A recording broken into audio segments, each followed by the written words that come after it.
Well, students, in the previous video we have discussed about what is the first equation of motion. Now we'll derive the second equation of motion. The same figure I have mentioned here. Let's suppose you have taken a body which is moving in a straight line, which is in linear motion, you can say. Its initial velocity is u.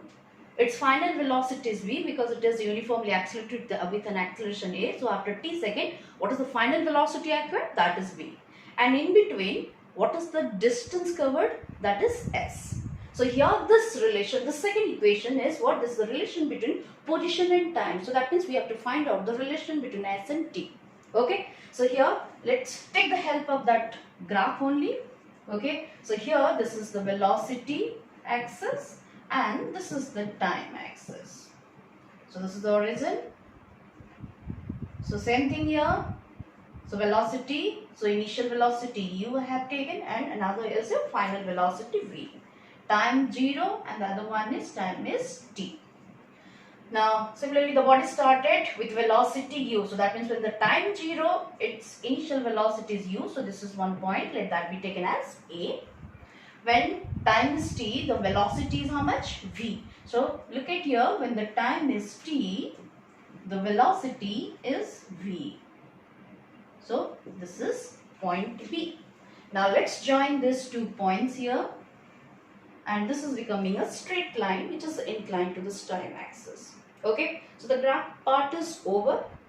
Now let's go for what actually we are trying to find. We are trying to find the relation between the distance, or you can say the magnitude of the displacement with the time. And we know when we are drawing this velocity time graph, so from this graph, how to calculate what is the distance covered by the body, or how to calculate what is the magnitude of the displacement covered by the body. And what is that? So if you remember, the displacement is what? Area under the velocity time graph. Okay, so this is how, if the velocity time graph is given, so this is how you can find out what is the displacement, or you can say what is the magnitude of the displacement covered by the body. So what is the process? You have to calculate what is the area under that portion of this graph. Look at which is the graph? AB. This is actually the graph. So under this AB graph with the time axis, how much portion of the area is bound? If you can find it out, that will be giving you what is that distance or magnitude of displacement. Okay, so look at here. So I have joined this one. Let's suppose the figure I got. So here I am joining this one as well, so that this point is C. Okay, so here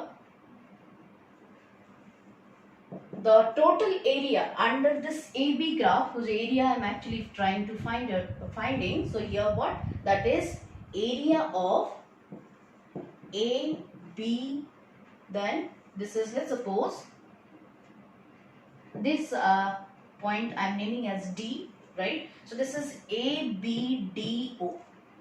ABDO.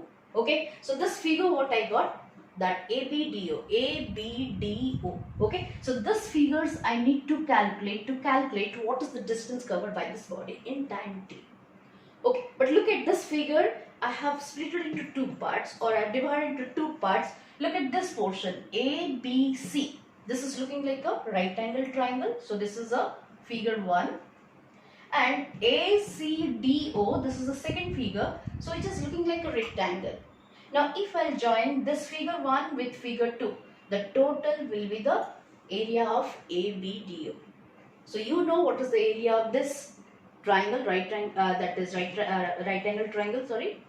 And you know what is the area of rectangle. So if we'll find these areas and add them together, that will be giving you area of this total figure ABDO. So that I'll write here. So this area of ABDO can be written as, this is area of triangle ABC plus this is area of rectangle ACDO. ACDO. Okay, let me write this as velocity. Okay, so look at this one. So area of ABDO can be divided means divided into two figures. One is your right angle triangle, that is figure 1, and another is figure 2, which is looking like a rectangle. Now let's substitute the formula to calculate the area. Now for a right angle triangle, what is the area formula? That is half base into height. So let's put here half into base.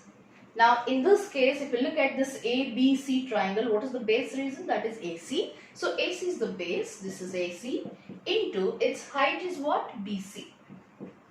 Okay, so this is the formula to calculate the area of this triangle ABC. It will be added with area of rectangle ACDO, and for this rectangle, area formula is what? Length into breadth. So that's why I can take here, this is one AO into OD, length into breadth. So this will be giving you the area of the rectangle. Okay, now let's find out the magnitude of all these lengths and put in the formula. Now find it. So here half into AC. Look at here AC. AC is what? Look at A corresponds to 0 in the time axis. C corresponds to T in the time axis. So the difference of this 2 point will be equals to what? AC. So that's what you can write down. This is T minus 0. So this is your AC length. Now similarly, look at for the BC. So which one is the BC? This is BC, and BC is what? Parallel to this velocity axis. So look at here, B corresponds to velocity V, C corresponds to velocity U. So the difference of this will be giving you magnitude of BC. So what will write? Final velocity V minus initial velocity U. So B, its velocity is V, C points corresponds to velocity U. So the difference of this two, so that is final minus initial. So that will be giving you the total magnitude of BC. So we have substituted the magnitude of what? AC and BC for this triangle's formula. Now we have to find out what is AO length. So look at here AO. Now A corresponds to velocity U and O corresponds to what? That is origin, that means 0. So the difference of these two, okay, so this will be equals to what? U minus 0. So that is AO, okay, into OD. So OD, you look at OD, so this is OD. So here O corresponds to origin, that is 0, and D corresponds to time T. So the difference of these two will be T minus 0. So now we have substituted all. So let's calculate here. So this will be half into T minus 0 is T. This is into V minus U, okay, and plus U minus 0. So this is U into T minus 0 is T. So this is UT. Okay, so like that I have got here. Now let's simplify further this one. D minus U I got, this is one which can be replaced from the first equation of motion. So here from the first equation of motion, we have a relation B minus U equals to what? AT. So I'll substitute that here. So I'll write here S is equals to half into T into, in place of V minus U, I'll write this is AT, okay, plus UT. Plus UT. Okay, so why I have replaced AT? You must write, since from first equation of motion V minus U equals to AT. So that value I have what substituted at the point. X is equals to, so look at here, this will be half A into T, so this will be AT square, it will become plus UT. So that is, this is your final formula, S equals to what? UT plus half AT square. So this is the equation we are looking for. So this is the second equation, which is finding a relation between the displacement or the position with the time. Okay.